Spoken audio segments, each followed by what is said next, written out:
Rajesh Agarwalji, Director General West Zone PIB, Ms. Molideepa Mukherjee, senior officers from various departments of Government of India and Maharashtra government, dignitaries from the industry and representatives from Export Promotion Council, our friends from print and electronic media fraternity, ladies and gentlemen. A very good morning to all of you. On behalf of those new markets, new opportunities that this trade agreement offers for us. The two countries are hugely complementary in nature, and this trade agreement which is one of its kind with developed country in last more than 10 years, will open up opportunities for more such initiatives by Department of Commerce in future. Industry, Shri Piyush Goyal, PIB Mumbai branch, the industry leaders, the officials from EPCs, friends from media, and officials from various government departments as well as others. Very good morning to all of you. All of you are aware that this agreement, which was signed on 2nd of April 2022, has come into force from today. And most of you are aware of the broad features of this agreement, but I will take through some of the important features of this agreement. Since it was exchanged on 29th of November, therefore, it is entering into force from 29th of December 2022. All of you are aware that in this Indus ECTA, which is the initial agreement, we have also committed to Australia shortly, which makes their contributions is very significant in terms of.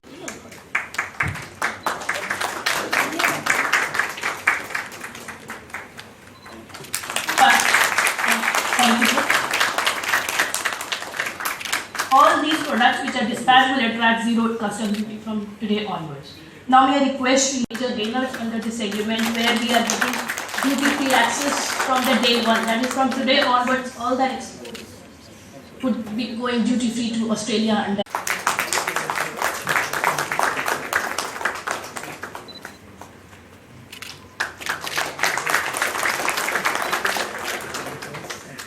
Thank you, sir. Mr. Ramneek Mehta from Venus Jewels.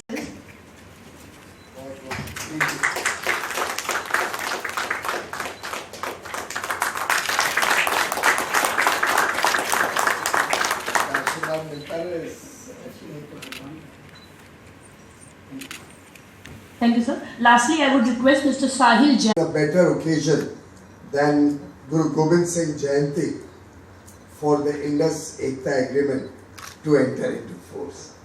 And paying my respects, bowing my head to Guru Gobind Singh Ji, I think it's a great blessing that we are all receiving in the form of this agreement entering into force today.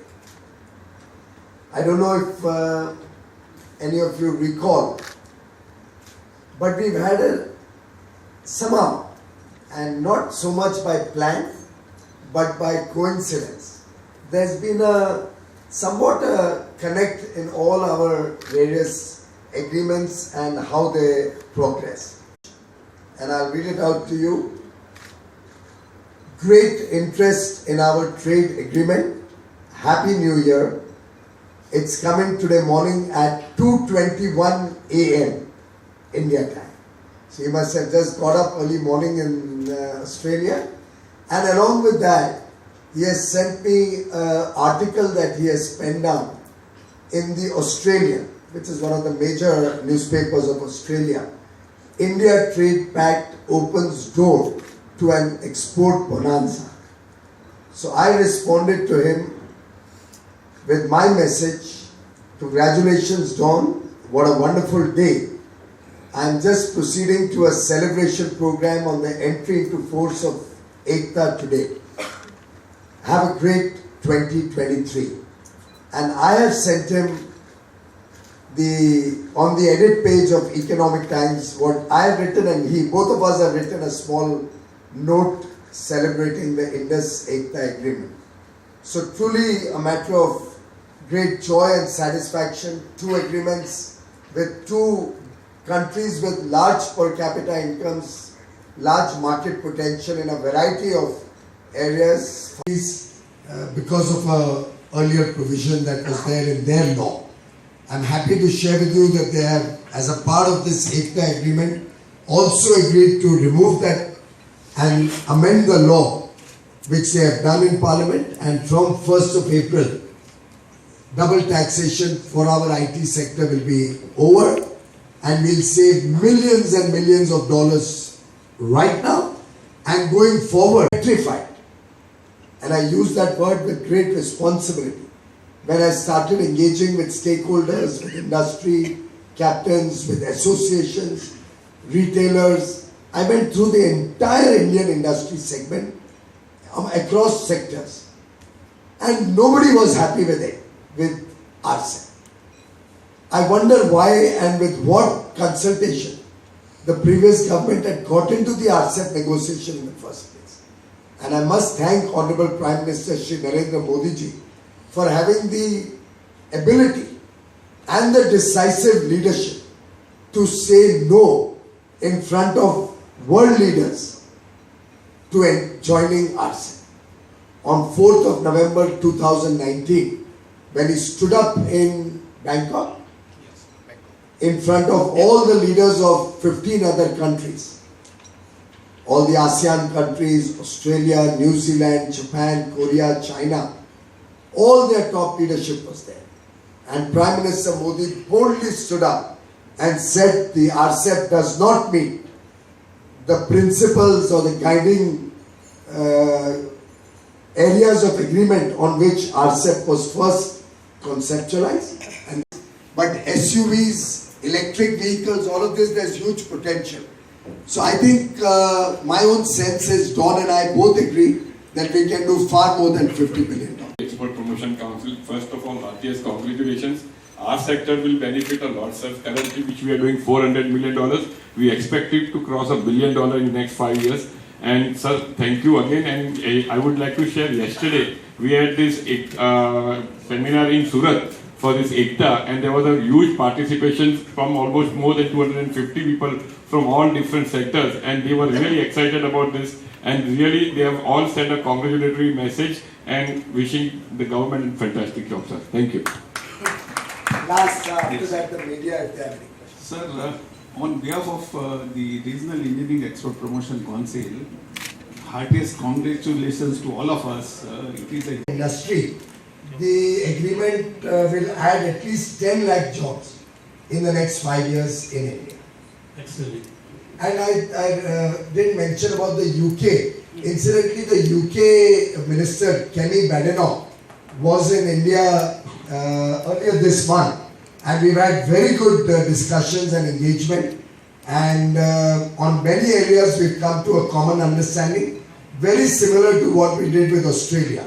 So we had an extensive round of discussions, decided that let's keep the sensitive sectors out and focus on low-hanging fruits and proceed faster.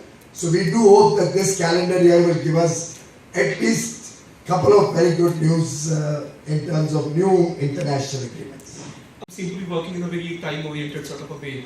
So what would be the other one, low-hanging ones? I think Canada and Early Progress Trade Agreement, ECTA, with Canada is another area where I received again a message from my counterpart from Canada 2 days back.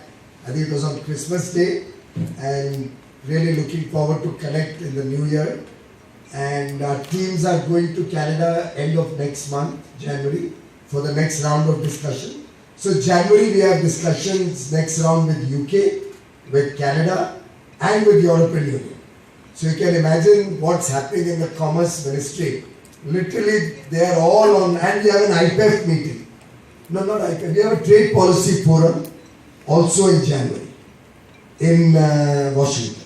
Then February we have an IPEF meeting in India. So this whole period is going to be full of high octane activity.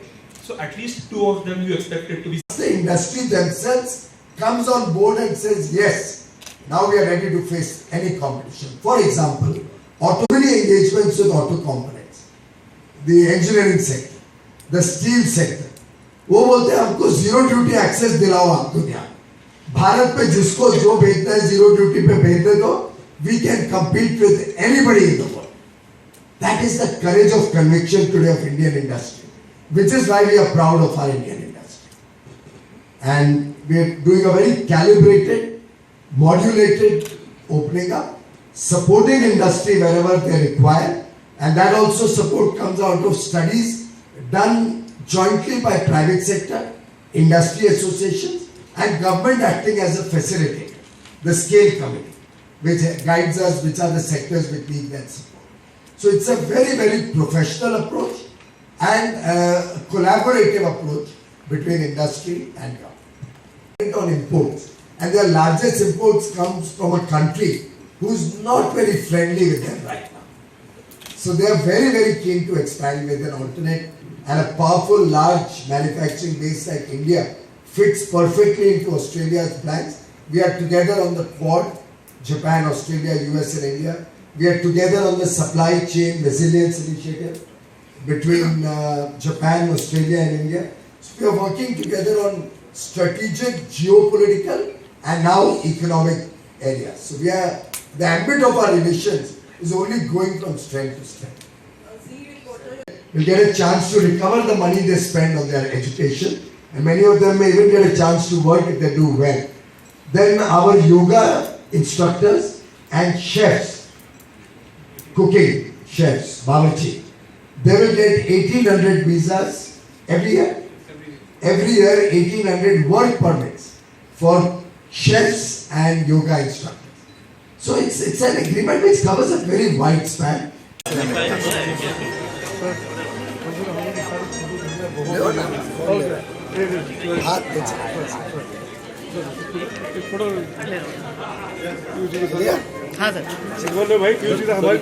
Export can boom if the small harassment from the lower level of the department staff gets reduced. The senior all policy of the upper hand is very good. They must have one every week or a month. If they give, all the problems can be solved in finance or other departments. Then these small things can taken over instead of going for a long litigation and paying the legal fees. It can be resolved easily with if their government really wanted to boost the exports. Thank you. Federation of Indian export organisation का vice president. Sir demand तो हमारी जो federation है वो सारी industry को cover करती है। सो जो भी डिमांड हुआ था वो सारे हमारे यहाँ से भी गए थे। तो आज की जो ये ट्रेड एग्रीमेंट हुई है ये बहुत हिस्टोरिक है, बिकॉज एक साल में 2 ट्रेड एग्रीमेंट होना बहुत बड़ी बात है।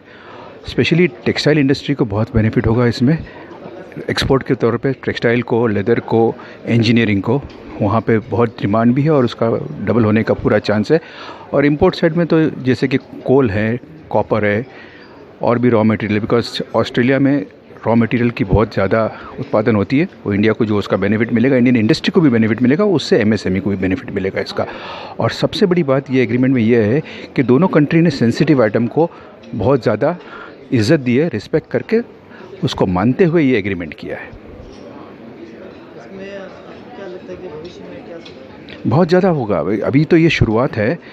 I feel the export will go up to about $50 billion in next 5 years, which is now $30 billion. Now I would like to congratulate the Minister and Prime Minister Narendra Modi for doing this historic agreement today and rolling it out in 2022. Thank you very much. तरफ steel का जो technology है वो ज़्यादातर कोयला use होता है, कोयले से CO2 निकलता है।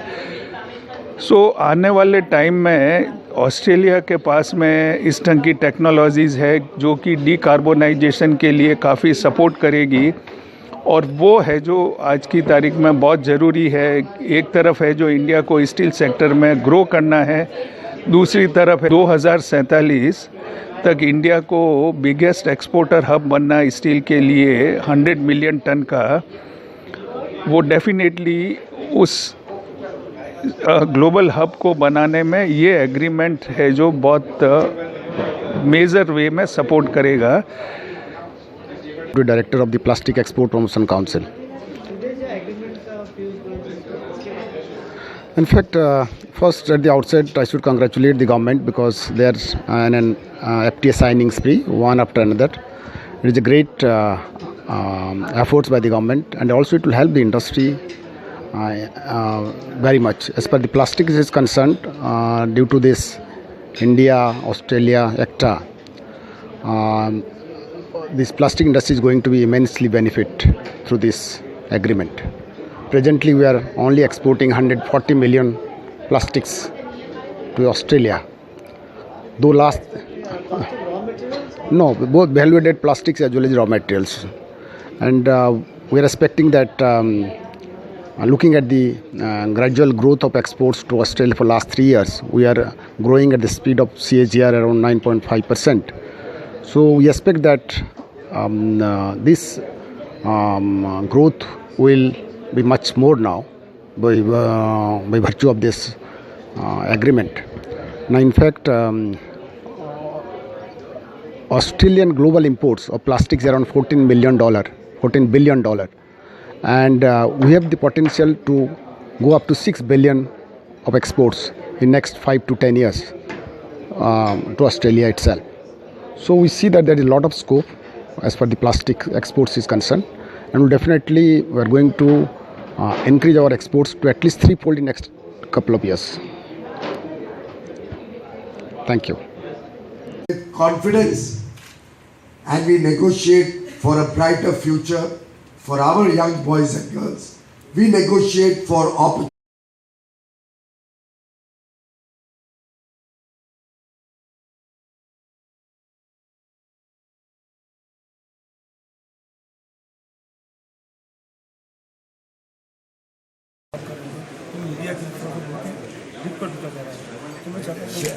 देवेन को मिलो ना एक बार। देवेन को मिले, लेकिन क्या होता है मालूम आपको, आपकी बात सुनिए।